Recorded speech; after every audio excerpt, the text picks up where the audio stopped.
Hey, what's up, guys? This is Dwight here on Vintage Up Finds. As you can see, it's a windy, beautiful day, but it is windy as usual. But I have some prizes right behind me that I purchased at an estate auction the other day. And I just wanted to share it with you guys. But before we get started, make sure you subscribe and hit that like button. All right, let's dive right in. Let's see what I got. All right, so first items up. These were my most exciting items I purchased at the auction, estate sale auction. Now these are two. They're vintage, but I'm not actually going to go as far as to say they're antique. And what they are two leather-colored flask. And you see that they have the leather and the glass at the bottom and this here. Now I actually paid a nice little chunk for these. I paid $26 a piece for each one of these. They're going to go for a minimum of 50, but they should be upwards between $75 and $100 a piece. Now on the bottom of these, I hope you guys can see it clearly. If not, you can always check out the listing once we list them. But there's little stamps at the bottom of it. I really hope I'm not looking like an idiot doing this. But there's a little stamp at the bottom. Like this one's marked 1783, and this one has a stamp of something else weird. But that's how you tell if they're antiques. So that's how they used to imprint, who manufactured it. It's basically the same thing as today, just done a little differently with a stamp. But yeah, so I'm expecting to have nice profit return on these. These are actually antique, vintage, extremely collectible. These are not like, they're awesome if you find them in a box lot, but you're not going to find these in a box lot easily unless somebody makes a mistake, which they make mistakes all the time. All right, next thing up, these jars here. I have some very nice Mason patent Atlas jars. These are marked 1858. They are the blown glass. The way that you can tell that it's blown glass is that it's like a weird beveling that occurs, and it's kind of hard to describe. Hopefully you can see it as I hold it up to the camera, but it's like a weird beveling inside of it, almost like a bubble. Now you do see bubbles in them. That's another way to tell that it's blown glass, but they're definitely antique jars. I paid $14, and the way it was like these large ones were in one box for 14 with one of the smaller ones, and then the other 4, and I paid, so it's 28 total. I'm not quite sure on the pricing for these. I definitely was a good buy. I just don't know how good of a buy. Now these, I know it's yourself between 25, 30, 35, somewhere in that range. We'll go with 30 a piece, so definitely a good purchase. I'm not complaining one bit. All right, I brought these old Western, what is this called anyway? There's a bunch of them. Western Horseman. They're from 1963. They cost 50 cents a piece. There's a whole stack of them. I paid like $1 for them. I have no idea what their value is. Maybe you guys can look it up. Leave it in the comments. Tell me if they're worth anything or not. Yeah, my wife's going to do a little bit of research on those. What else did I get? This here was in a box lot. It's like a Bavarian piece. My wife might list it. She might not. She does all the pricing. I'll let her do her thing. This also was just, I call it bycatch. I wasn't really trying to target it. This is Hawking, Anchor Hawking, or Hawking Anchor, whatever, Anchor Hawking. They're like 2 old salt and pepper shakers.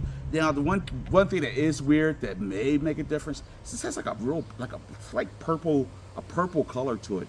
I'm not sure why. So my wife will let me know. She did her research. That's what she does. Now let's go to a bigger item. Right here, this teapot coffee set. I'm not really sure what it's considered. I'm not sure. This looks more like coffee than tea. But anyway, it's German. It's old.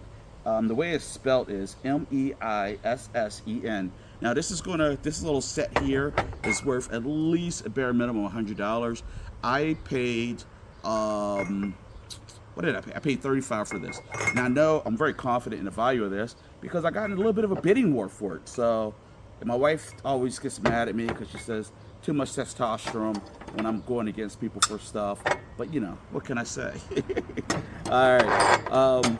Next up here is a ukulele. Now this ukulele has seen better days, but nonetheless it's a ukulele, and I didn't pay too much. It's a TV Pal ukulele, and neighbors doing construction work right when I go to do my video.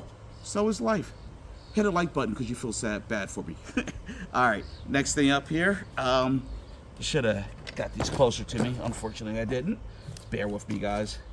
I know you're gonna forgive me. Now I could have got a whole lot more for this auction, but I went to the dentist yesterday. No cavities. I've been flossing. Flossing is great. I wish I started flossing 30 years ago, but so is life, right? All right, right here.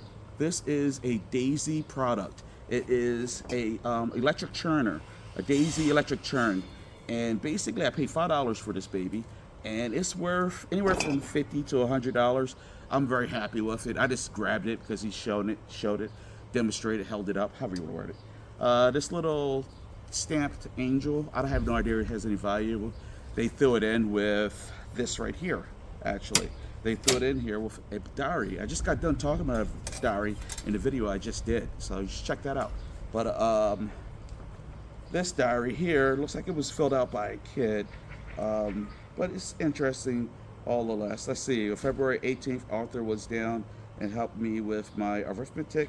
Miss Shiver and Grandma sent us donuts. The only thing that sucks, guys, is that this diary doesn't have a date. I know it's old, but there's no date. So that makes it kind of tricky. So we'll probably price the book out itself and then kind of correlate, slightly should be able to correlate the manufacturer of the book with when the kid used it. I don't know. You get the idea. Sorry. As I digress. But I only paid like $2. No, that came with this, and I only paid like, I don't want to say it was $5. It was less than that. Nobody was interested. I was happy to get it. I was actually looking at it prior to. All right. Last. Nope, not at last yet. Now, I also picked up these prints here for $1. People tend not to grab these paper prints at auctions. Anything old in paper, I get, guys. Trust me. You see paper, pick it up. It sells. It's annoying. It's annoying to picture. It's annoying. Everything about it is annoying. Get it, stop, and look at it first. Because the older stuff actually does sell. And it's paper, so it's so easy to ship. But, next item up, and it is the last one, and it was the one I actually got aggressive on because I thought it was so cool. This right here. This is a old 1939 World Fair jewelry dish. All right. Now, it was in a box lot with other stuff, but I don't think it was anything special. Now, this price is out about $50. Now, I paid $15 for this box lot because, like I said, I got to the auction late. And, oh, by the way, it's by Fisher Jewelry. It's officially called Fisher Jewelry Trade, but anyway. But I got to the auction late and all, so I was a little bit more aggressive, but it was a very good haul because I got there for like the last 2 hours of it. This is probably the most exciting thing I brought, actually. I just thought it was really cool. But this is the unboxing of the auction. Now I got another video to do, and that's going to be the unboxing of my yard sales that I went on today, which I actually did phenomenal. All right, so we're going to dive into that next. Okay, here we go. But no, we're not diving into that next. What I'm talking about, that's going to be the next video. But that's it for this video. All right, but guys, make sure you leave a comment. Make sure you subscribe. Make sure you hit that like button. It helps me out so much. And also visit my store. There's a store in the descriptions listed below. All right, till next time. Peace out.